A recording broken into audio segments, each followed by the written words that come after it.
Here's a 1959 23 window deluxe bus that we found in Portland. Actually, it was right here. Craigslist put an ad out there for 10 grand. Of course, jumped on it right away.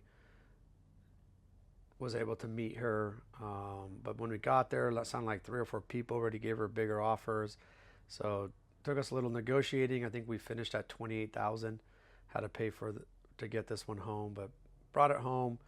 It was kind of cool. It was right here in Portland, and looked like it had some good potential. Everything was there. It was complete. All the windows, rack top, bumpers, and so we brought it home. Our home, I say, is a Silver Lining Auto Restoration. Brought it back to the shop, cleaned up the inside, kind of evaluated it, pressure washed it, and I think we even did a cut and buff on it, and it looked amazing.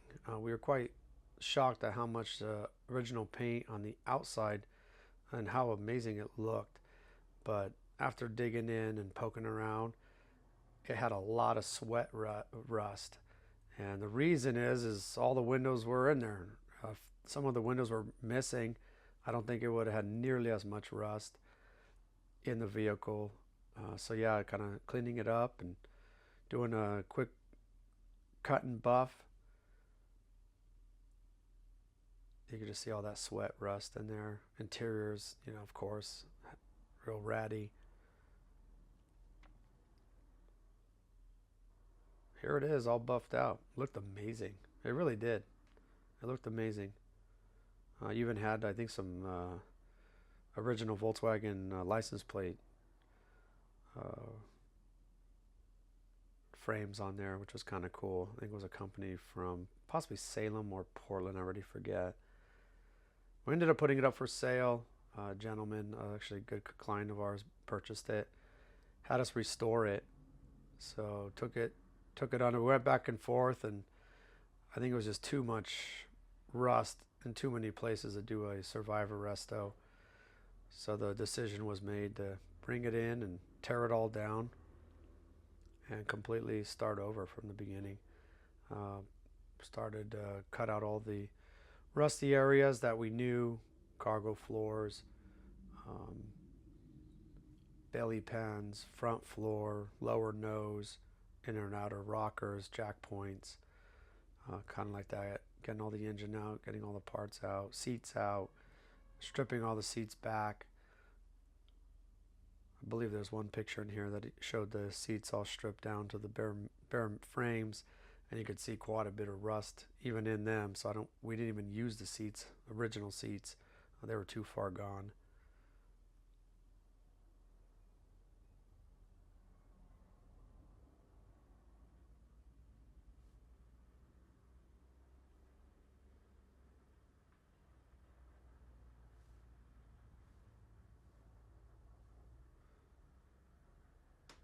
Yeah, there it is. You can see that rust there.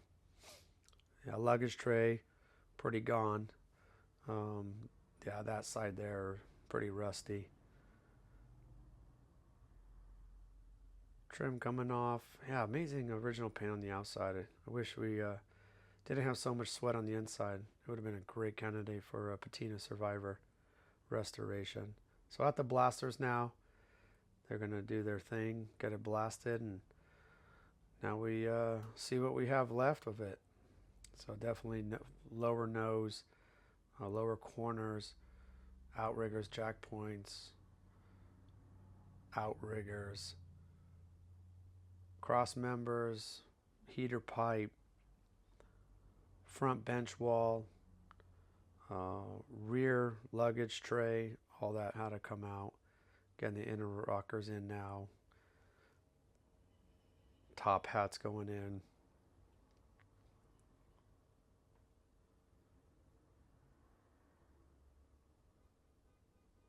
Rear wheel tubs. You can see the rust there. Just had to come out so we can actually start in on doing it the right way, so we didn't miss any of the rust. So it came out later. It's got a new donor luggage tray. It looks like a really nice one. Got that welded in. Front seat pedestals were gone. Had to make that decision. Just wasn't worth patching, so it's got new ones. Patched up the rest of the bench wall. Front floor completely coming out. Inner and outer valence. Lower nose. I believe we removed the nose because there was a lot of rust behind it. We were concerned, so we removed the nose. Did the correct repairs needed.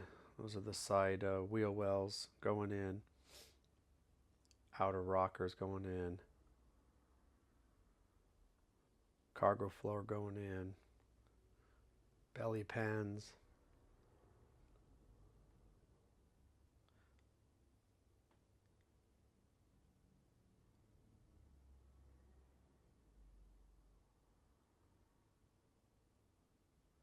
Cargo doors.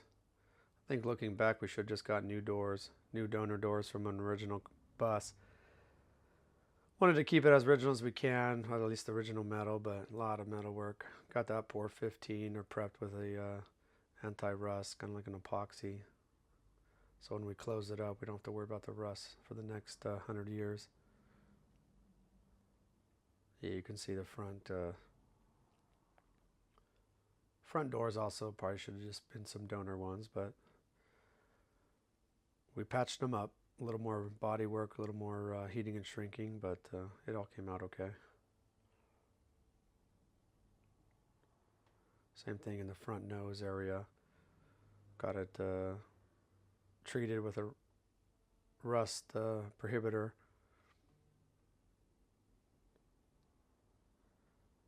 And then put the original nose back on.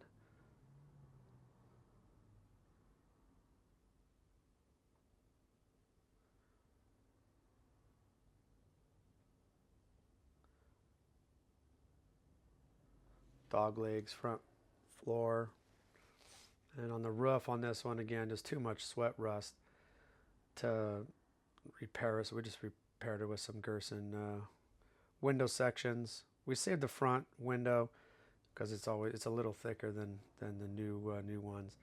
Air vent needed to come out. It was really roached. Got a new one. Put that back in. Rear hatch as well. Lower bottom. Repaired that. Now you can buy them. Back then they weren't available.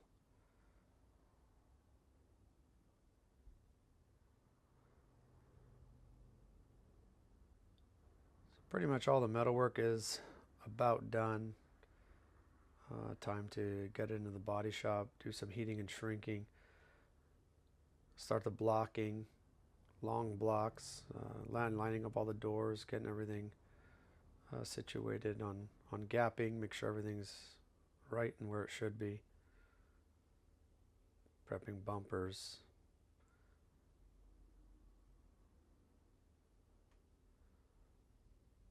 First block, first primer's on. I think this is the second primer. Getting everything blocked out for final prep for final paint, which is ceiling rack wax red, beige, gray. Interior is 61, early pre 61, so the interior will be red. Top of the bus will be white, bottom will be red, underside red. It's nice having the rotisserie on this one so we can get the underside, inside. Makes it nicer to paint.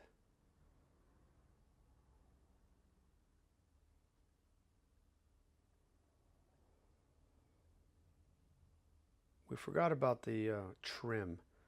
Definitely human on this one. I look back going, man, can't forget to do the trim. Got to do that in the metal shop so you can get it lined up and do everything that needs to be done so there's no body work done.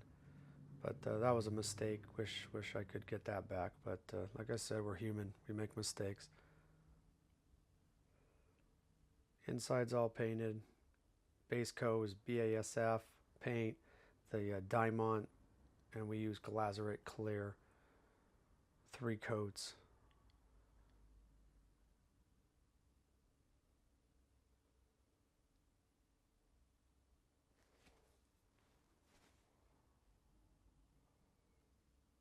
Now for the underside and the top of the roof, we'll do it at the same time.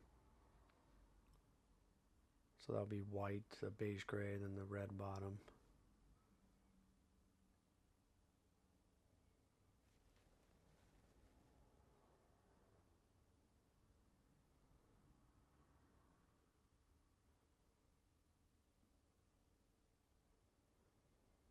Clear coat's laid now. This was back a ways. This was in, so the vehicle, when we found it, was in August 6th of 2015. And I believe this restoration took 2 years, delivered in 2017.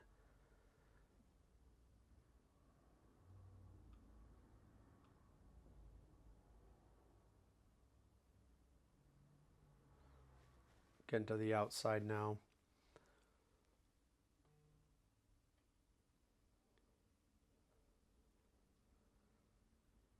Again, base clear.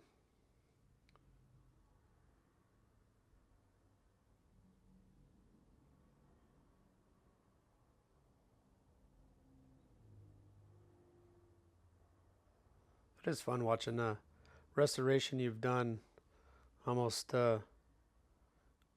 8 years ago.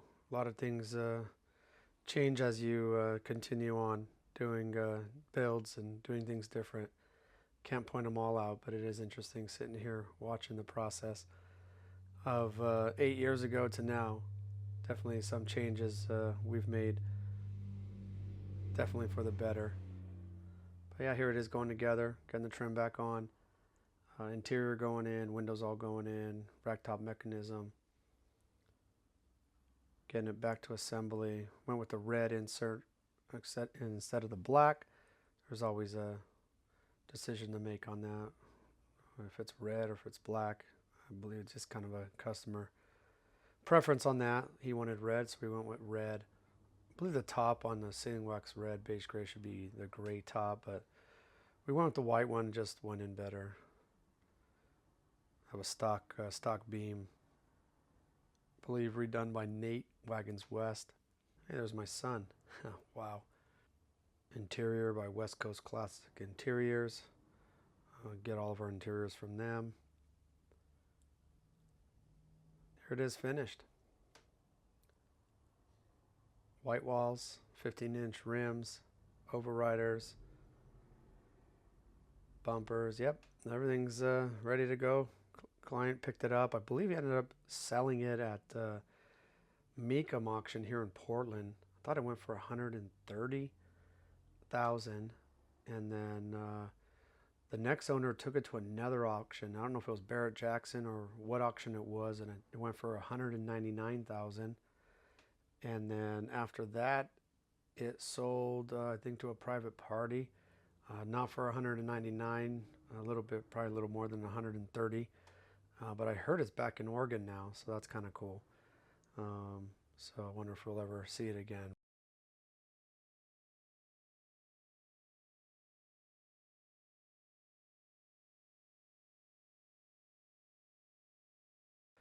Here it is, on to the next one. So it's a 1959 23 window deluxe.